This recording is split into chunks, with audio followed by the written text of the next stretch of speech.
Maqaa Abbaa, kan Ilmaa, kan Hafuura Qulqulluu, Waaqayyo tokkoon ni amannaa. Ameen. Nagaan Waaqayyo lafaaf bakka jirtanitti isiniif haa baay'atu. Kiristaanni tokko kiristaanummaa isaatiin jabaatee hanga dhumaatti dhaabbachuu kan inni danda'u, gaaffii eessaan dhufe jedhuu fi deebii kan inni argatu, eenyuun akka waaqessuu fi eenyuuf aarsaa akka dhiyeessu adda baasee kan inni hubatu seenaa mana kiristaanaa yoo sirriitti baratedha. Seenaa mana kiristaanaa barachuu jechuun seenaa keenya adda baafnee beekuu, hubachuu jechuudha. Kaleessa abboonni keenya godaansi labsii fi labsii malee qeesarota Roomaatiin yeroo irra deddeebi'uutiin isaan irratti labsamu tokkummaa isaanii iddoo taa'an taa'anii akkamiin akka isaan eegsifachaa turan jabaatanii hanga dhumaatti immoo dhaabbachaa akka isaan turanii fi rakkoo fi rakkinni dhiphuu fi dhiphinni yoo isaanitti hammaatellee isa amanan Kiristoos irraa isaaniin adda baasuu akka hin dandeenye seenaa mana kiristaanaa keessatti hedduu ni hubanna. Nuti immoo seenaa mana kiristaanaa yeroo barannu rakkoo fi dhiphina kaleessa abboonni keenya keessa taa'anii tokkummaa isaanii cimsatanii jabeessanii qabatanii maaddii tokko irraa soorochaa turan sana yaadannee akka nuti hanga dhumaatti ittiin dhaabbannuuf daandii nuu saaqa jechuudha. Kanaaf rakkoo fi gidiraa abboota keenya kaleessaa dhugaaf dhiphatan, dhugaaf beela'an, dhugaaf dheebotan sana yaadannee nutillee gara fuulduraatti rakkoon akka kanaa yoo nutti dhufe, gidiraan akka kanaa yoo nutti dhufe, ari'atamuun akka kanaa yoo nutti dhufe, cunqursaan akka kanaa yoo nutti dhufe, akkamitti dhaabbachuu akka nuti qabnuu fi isaanirraa muuxannoo fudhachuu akka nuti qabnu seenaan mana kiristaanaa daandii nuuf ka'a jechuudha. Kanaaf egaa seenaa mana kiristaanaa yeroo barannu eenyuun akka waaqessinu, maaliif akka waaqessinu adda baafnee akka nuti beeknuuf nu gargaara jechuudha. Kanaaf torbanitti guyyaa 2 barnoota koorsii bu'uuraa seenaa mana kiristaanaa irraa kaasee kutaa tokko kaafnee waliin waanta ilaalluuf hundumti keessaniyyuu mana kana follow gochuun miseensa ta'a. Akkuma kanaamoo maxxansa kana du'it godhaa, koppii linkii gochuutiin ana cinaa dhaabbadhaa isiniinan jedha. Seenaa mana kiristaanaa yeroo ilaallu egaa seenaan mana kiristaanaa gooftaa keenya Iyesuus Kiristoosiin dhiiga isaatiin erga hundoofteeti kaasee hanga guyyaa har'aatti taateewwan of keessatti haammate hedduu qaba jechuudha. Manni kiristaanaa dhiiga Kiristoosiin erga hundooftee kaasee hanga guyyaa har'aatti dhiibbaa isheen dabarsaa turte, gidiraa isheen dabarsaa turte, akkuma kanaa immoo taateewwan labsii fi al-labsiitiin, kallattii fi al-kallattiitiin irratti adeemsifamaa ture hedduutu jiru jechuudha. Isaan tokko tokkoon ni ilaallaa jechuudha. Haa ta'u egaa seenaa mana kiristaanaa yeroo ilaallu manni kiristaanaa akkamiin hundoofte gaaffii jedhuuf deebii ni arganna. Manni kiristaanaa akkamiin hundoofte gaaffii jedhuuf deebii ni arganna jechuudha. Akkuma kana immoo manni kiristaanaa yoom hundoofte gaaffii jedhuuf illee deebii ni arganna jechuudha. Manni kiristaanaa yoom hundoofte gaaffii jedhuuf deebii ni arganna jechuudha. Inni kan biraan immoo maalidha? Akkamitti uummatni addunyaa ishee simate? Dhageessanii keessumaa kiristaanummaa akkamitti uummanni addunyaa ishee simate, akkamitti ishee fudhate yookaan immoo akkamitti isheetiin simate gaaffii jedhullee fillee deebii ni arganna jechuudha. Kana qofaa osoo hin taane ogummaa akkamiin gaaffii shakkitoota irraa ka'uuf deebii laachaa turte. Manni kiristaanaa kaleessaas har'as deebii kennaa jirti. Ortodoksiin deebii qabdi beekamaadha. Keessumaa manni kiristaanaa keenya deebii qabdi.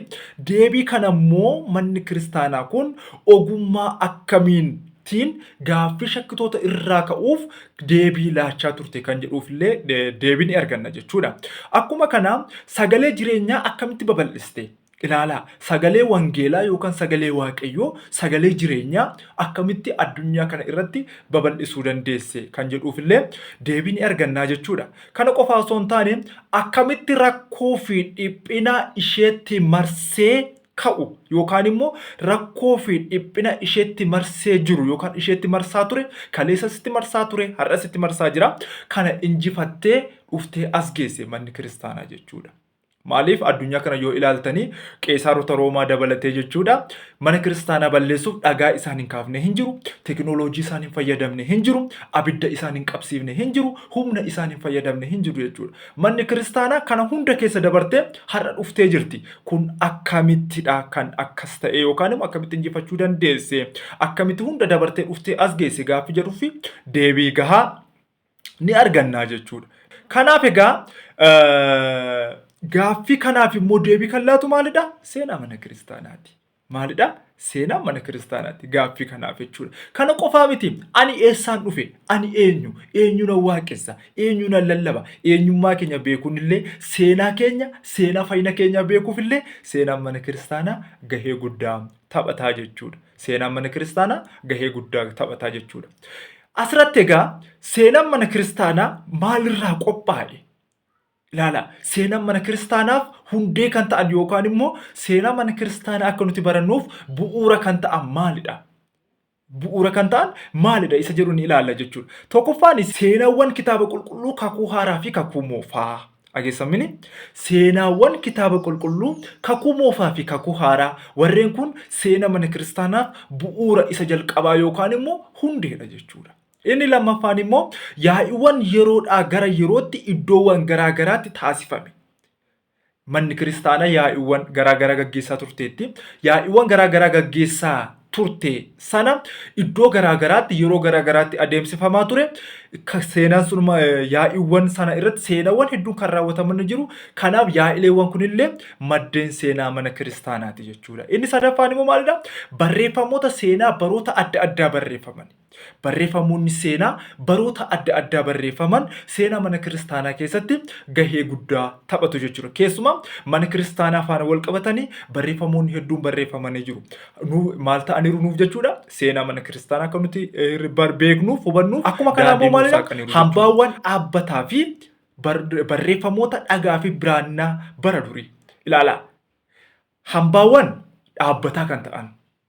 Akkuma kanaa immoo barreeffamoota dhagaa irrattii fi akkuma kanaa biraannaa irratti barreeffaman warreen kunillee kan bara durii jechuudha. Seenaa mana kiristaanaa keessatti gahee guddaa taphatu jechuudha. Akkuma kanaa holqawwan baroota durii, awwaalcha qulqullootaa, akkuma kanaa beete maqdasiiwwan durii akkasumas immoo maallaqoota durii wabeeffachuutiin egaa seenaa mana kiristaanaa ni qophaa'a jechuudha.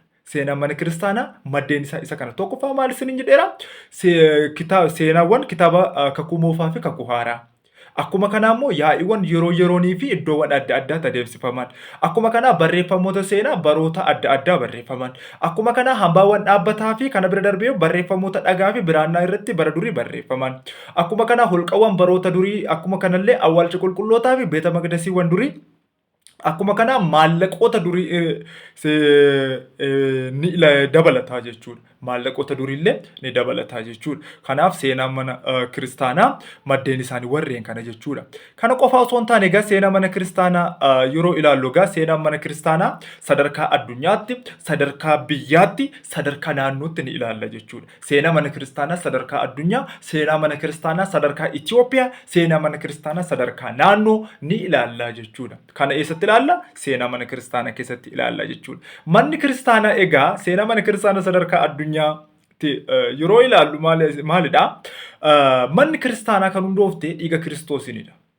Gooftaan keenya Iyyasuus Kiristoos gaafa guyyaa jimaataa fannoo irratti dhiiga isaa dhangalaasee lafee isaa caccabsee foon isaa muree mismaarota 5 fannoo mukaa jiidhaa irratti chinkaaramee kan inni maal ta'e dhiphatee qoree yookaan immoo gonfoo qoree mataa irratti baate gidiraa argee dhiphateetu maal godhee mana kiristaanaa kan inni hundeesse jechuudha. Erga dhiiga Kiristoosin hundooftee booda caamsaa 18 bara 33 immoo maalidha? Duukaa bu'ootaan hiddi ishee lafa keessa gadi fagaate jechuudha. Caamsaa 18 bara 33 duukaa bu'ootaan hiddi ishee maal ta'e? Lafa keessa gadi fagaate jechuudha. Sana yeroo sanaa kaasee maalidha egaa? Dachee irratti diriirsuun eegalame jechuudha. Dachee irratti babal'achuu eegalte. Biyya lafaa irratti maal taate? Babal'achuu eegaltee jechuudha. Kanaaf seenaa mana kiristaanaa barachuun seenaa keenya barachuudha. Kun seensa isaadha. Isaa booda gara fuulduraatti bal'inaan ni ilaala jechuudha. Mana kana foloo gochuu hin dagatiina. Maxxansa kana immoo koppii liinkii duwit gochuu hin dagatiina. Seenaa mana kiristaanaa.